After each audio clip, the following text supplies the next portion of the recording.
Are you feeling frustrated by mid-century kitchen layout problems? Don't reinvent the wheel. Learn how other people with houses just like yours have updated their kitchens. Hey there! Welcome back to Mid-Mod Remodel. This is the show about updating MCM homes, helping you match a mid-century home to your modern life. I'm your host, Della Hansman, architect and mid-century ranch enthusiast. You're listening to Season 5, Episode 3.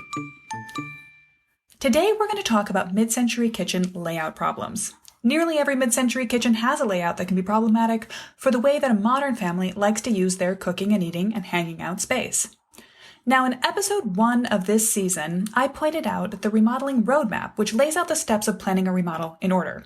Solving layout problems is getting just slightly ahead of ourselves, but this topic follows so well on from last week's interview with Sarah Archer that I couldn't resist doing it now.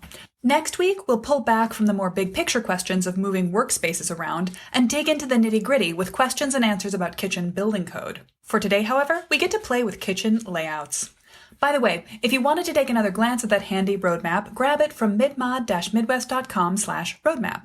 And as always, you'll find the show notes with links to the references I'm making and the outline of the conversation we're having on my website at midmod-midwest.com/503. In the third episode I ever recorded of the podcast, I took a little time to talk about what had stayed the same and what has changed about our lives since these sweet mid-century era ranch houses we all love were built. One of the most prominent areas of change centers on the kitchen. When Sarah and I were talking last week, she pointed out that any adult today could probably walk into any mid-century kitchen through a time portal or some other hypothetical and pull together a meal. Or vice versa. Our grandparents would recognize most of the modern-day kitchen's pieces of equipment. That is certainly not true if we go further back, say 100 years to a kitchen from the 1920s. You'd practically have to invent fire to make a cup of tea in that kitchen. But still, our cultural mores and our family structures have changed since the 50s. The ideas of efficiency and food prep as home economics labor, which led to the popularity of a kitchen work triangle, for example, just don't hold as true anymore. Whichever family member is responsible for making dinner tonight still wants to get the job done efficiently and easily, but that job doesn't look the same. If that person is you, and since you're listening to this episode, I suspect it is, you're probably not going to cook a brisket from scratch with 3 sides. You might be more concerned with easy access to the dishwasher than the oven, and you might have a lot more company in the kitchen than your grandmother would have had when she prepped a meal. What's more, the way you're cooking dinner tonight is probably much more distinct from the way your neighbors on either side of you are cooking than your grandmother's dinner plans were from her neighbors. Kitchens have become much more personal, individual, and as such, they have a bunch of layout needs that come back to those questions I asked you in the first episode of the season. What do you need out of your kitchen? Let's talk, with that in mind, about common kitchen layouts in a mid-century house. We'll take these in order from snug to grand. The smallest would be a single line or a one-wall kitchen. While many mid-century kitchens are small, it's actually pretty rare to see one that has only a single wall of counter space. Remember, homeowners were excited about the efficiency in their kitchens. They were thinking about the work triangle. So you'll typically see a one-wall kitchen showing up more in an apartment building than a mid-century ranch. I should say, the best kitchen I ever cooked in was also the smallest. It was in a one-bedroom apartment in a 1930s-era apartment block in La Crosse, Wisconsin, and the layout of my corner unit had the bath and bedroom against the hallway, with a milk delivery slot, and then a living room and kitchen against the exterior wall. The kitchen was a single wall of cabinets with a sink, range, and room for an under-counter fridge, all tucked in to what could be closed off as a closet. The apartment management had replaced that with a full-size fridge standing kind of awkwardly in the corner, and then I augmented the workspace with a 2-foot by 4-foot butcher block island from IKEA, set in an angle, turned the fridge to a 45-degree to match the angle, and created a pantry with a 4-foot-long full-height shelf of IKEA shelving. The result was a tiny command center where I had just enough storage space for my single-girl pots and pans and supplies and ample workspace. And I cooked in that kitchen.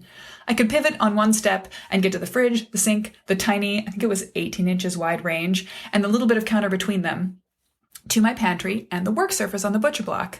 I actually went through a bakery phase where I made numerous frosted layer cakes. I replicated Halloween candy from scratch. I made ravioli by hand. It was amazing. But I digress. You're unlikely to find this in a mid-century house. The too small style of kitchen, which is much more common, is a tight galley kitchen layout. I've seen this in a number of ranches I've worked on. A galley kitchen has 2 parallel walls of counter space with a walking area, sometimes a hallway, running between them. One of the smallest kitchens I've ever remodeled was laid out like this. You walked in the front door to a snug coat hallway with a doorway open on the right. Turning in, you were in a channel about 42 inches across with only 8 feet of counter on either side, including the fridge. One person could barely turn around in that kitchen. Yikes. Also, since it was located at the front of the house and the house itself was right up against its front yard setback, there was no way to add in that direction. Our best option for that kitchen ended up to be to relocate the kitchen into a side yard addition, which expanded it into the previous dining area. On that spot, we weren't pinched between the front walls and the basement stairs. We had more room to spread out and created a workable U-shaped layout. Now, in some cases, a galley layout is between two full-height walls, as it was in that case. In others, it can be open on one side, facing a dining or social area. There's a lovely original kitchen in a house I love to follow on Insta, at Henkin House. I'll link to it in the show notes. Their galley kitchen has a solid wall on one side and a sort of a raised knee wall protecting the other half of the counter, which looks into the dining area. The effect is very visually open, and for a family where only one partner prefers to cook and cooks mostly solo, that can work really well. The person doing the food prep isn't isolated, but they have an efficient area to carry out their projects. Many times, though, a galley kitchen can seem constricting to a modern family. If there are door openings on both ends, it can awkwardly double as a hallway and be challenging for 2 or more people to cook at the same time. In some cases, though, opening up the wall between the galley kitchen and the adjacent eating area can be an opportunity to fit in a surprise island, which is much more multi-user friendly. All right, next up we have the L-shaped kitchen. This is a very common layout for builder-grade mid-century homes. It's the style I have in my own house and the one my sister is working with in her new mid-century ranch. It was very popular because it was easy to fit into a snug layout with flexible arrangements of windows on outside walls, typically the one over the sink, and doors on interior walls leading to the basement, the dining area, the backyard, or another bedroom. In fact, I have all 4 of those doors in my own kitchen. A lot of doors makes for a complicated layout. It takes up a lot of the wall space and creates weird circulation patterns that have to be accounted for. So this is something to try to avoid or moderate when you remodel a kitchen, cutting down the number of doors that open into it and the passageways that go through it. Something that recently came up in my kitchen is I'm thinking of replacing the hardware. And as I was looking for kits to change out the visible hinges on my cabinet doors, I noticed that I could find a vintage style inset hinges in a cost-effective contractor's 50-pack, 2 per door. So I counted my cabinet doors and found that I have 25. This could be absolutely a coincidence, I know, but now I want to know more. If you know something more about the standard number of kitchen cabinet doors in a very builder basic kitchen, give me a shout out on Instagram. But back to that L-shaped layout. It works really well for people who like the work triangle theory, but very poorly if you're trying to carry on a conversation while you prep food. All of the workspace faces a wall. The only view out is that sink window, and often in a kitchen like this, there'll be a lot of open space left over in the room for an old-fashioned eat-in kitchen table. If you already have another table space in the house, say a dining area, this is where I recommend a quick fix of adding a butcher block. This is kind of a mini island that you can put in the L of the counter to create a face-the-room workspace, add a little bit of needed counter area, and allow for multiple people to set up workstations without constant hip-checking each other. An L and an island can be even more effective, but you have to have enough space to get around it. I'll be talking about useful minimum clearances a little later in the episode. Moving along, probably just as common as the L-shaped kitchen for mid-century homes is the U-shaped kitchen. Sometimes that U is tucked into 3 solid walls, and sometimes the third leg of the U is actually a counter peninsula dividing the kitchen from an eat-in space. These kitchen layouts can often be very effectively modernized with no moving or removing of cabinets and counters, or by pulling out and relocating just any upper cabinets that are interrupting the eye line between the kitchen and the eat-in space. Here's where you will end up working within the walls of your actual home to create an idealized layout. If we're thinking about the platonic ideal of a U-shaped kitchen, there are certain dimensions where they work and certain where they don't, and that sort of passes through several thresholds. The smallest of U-shaped kitchens, with only 5 feet or so in the U-bend, can be efficient for one, but troublesome for any more people to get into. If you get too much wider, they start to become cavernous and empty in the middle. Once you have 7 or better 8 feet across that U-bend, you can think about sticking in one of those handy center island butcher blocks again. That's the kitchen layout I grew up with, and I love it, both for cooking solo or for pulling together a big holiday meal with my mom and sisters. I have a soft spot for it and look for places where I can design it into other people's homes because I know how great it is. Then, of course, there is a world where space is no object, and you can have a kitchen of counter in a U around an island of cabinets in the middle. If so, lucky you. If part of your U is a peninsula, then you might not need an island so desperately. Just make sure you're making good use of the bar stool space on the opposite side from your cook area. Now, the last and most rare kind of mid-century kitchen layout to encounter is an original kitchen island. I've seen these documented in a few really modernist architect-designed houses from the era, but never in a builder-grade ranch. When it comes to kitchen layout changes, you want to weigh a number of factors. If your layout is close to working and you're blessed with your original cabinets being in good shape, I encourage you to think about keeping them. You likely can't find or buy anything more sturdy, and certainly replacing them will be a cost. But if you find that you just can't work with the layout that you've got, you may find that you're working with pulling everything out and replacing it. It's very unlikely you'll be able to salvage at least the structure of your original cabinets because mid-century kitchen cabinets, when not metal installed units, were often built into the house itself. And so to remove them, you basically have to disassemble them. Now, here's a situation that doesn't happen that often, but what can you do when you have lots of space in your kitchen? One recent project I just did a master plan for had been originally designed by an architect for a neighboring family, and he sketched out a basic design. Has a very interesting triangular flipped roofline that angles up and a wide open kitchen dining area that I believe was 24 by 14 feet footprint. Now, that didn't have the original kitchen in it. It had been remodeled in the 90s with sort of an unfortunate empty peninsula cherry design that neither matched the style of the original house nor worked very functionally. So we needed to reprise a new mid-century friendly kitchen.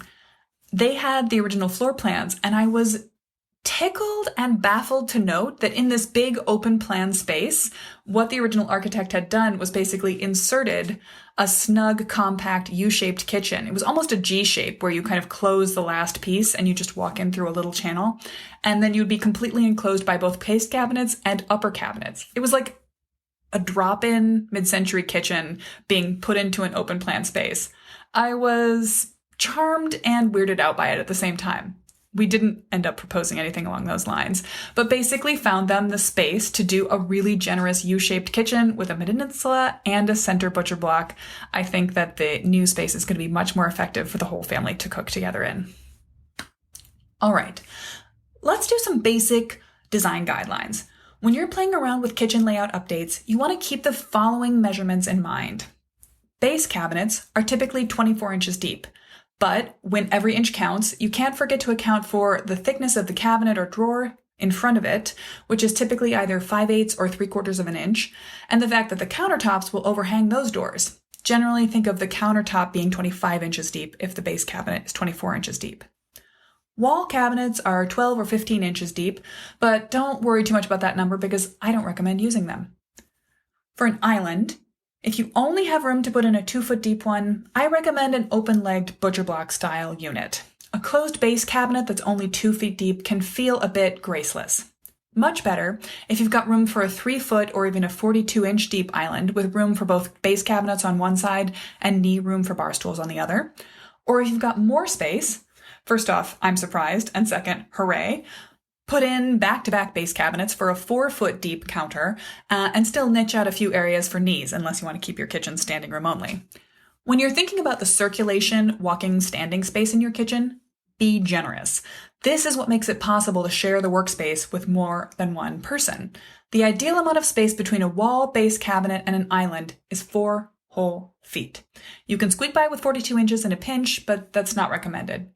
If you do have a movable butcher block as the center, you can squeak that down to even 3 feet, but be realistic. This is a place to try mock-ups and try moving around the space side by side with your spouse. See where you're going to be bumping elbows and hips. When I look at a kitchen that I want to remodel within existing walls, it's pretty easy to see at a glance, or at least a first measurement, if it will support an island-style layout, which everybody asks for, or not. All right, a few other things. When you're thinking about fitting in bar stool space at a counter overhang, the depth of the overhang is important. If it's too shallow, you'll be bashing your knees against the counter and you won't enjoy yourself. Now, this is slightly personal because it depends on how long your legs are, but the proper overhang rule of thumb also depends on the height of the counter. Think about it. When you sit in a chair, your legs are at a right angle. They stick out more than when you perch on a stool. So for a 30-inch high or table height surface, you want 18 inches of knee room. For a counter height at 36 inches, you only need 15 inches of overhang. And if you're at more of a bar height with 42 inches, you can get away with 12 inches of overhang. What else? When you're making space for a dining or an eat-in kitchen table, you can often save crucial inches or feet by setting one side of the table up against a wall with a built-in bench instead of keeping room for chairs and circulating behind them. I love to put a built-in bench into a kitchen because done right, they can be an amazing loungy, comfortable hangout space. If you want your kids doing their homework in the kitchen, or you plan to sometimes make the table into a maybe office, build in a bench. But give it the right dimensions. You need it to be about the height of a chair, 18 inches off the floor. You also want a nice comfortable depth so you don't feel like you're perching. 18 or 20 inches from the front of the seat to the back of the bench. And then ideally, you also want an angled seat back for extra space. You can make this with comfortable cushions, but I like an angled back bench because sitting with your back up to a flat wall is not pleasant. Now, in terms of layout rules of thumb, don't worry too much about the work triangle. As we've discussed, it's an outdated notion. But do consider the flow of items through your kitchen. For example, think about a jug of milk. It comes in with your groceries, which probably need to be set down somewhere, maybe 2 places as you walk in from the car, into the house, into the kitchen, sort things into the fridge, pantry, and other places they go. Then it goes into the fridge. It's pulled out and set onto a work surface, used and then put back a number of times throughout its life cycle. Finally, when it's empty, it gets rinsed out, either in the sink, popped into the dishwasher, and then dropped into the recycling and carried back out. You could almost think about diagramming this. Don't be obsessive, but it is useful to think about the flow of items coming in easily from a kitchen door, being put away in the fridge and pantry where they belong, circulating through the workspaces of the kitchen, and then ending up ready to go out again through recycling or trash. If you have even a zone model where you group cooking areas, prep areas, and washing up areas, this can be a really useful way to think about the kitchen. All right, that was probably a lot.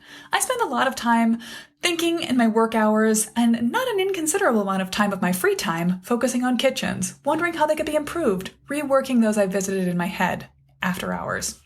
To be honest, if you're planning to remodel your kitchen, I think that one of the best and most cost-effective choices you can make, more than any material or addition, is to solicit some outside help with reconfiguring the layout.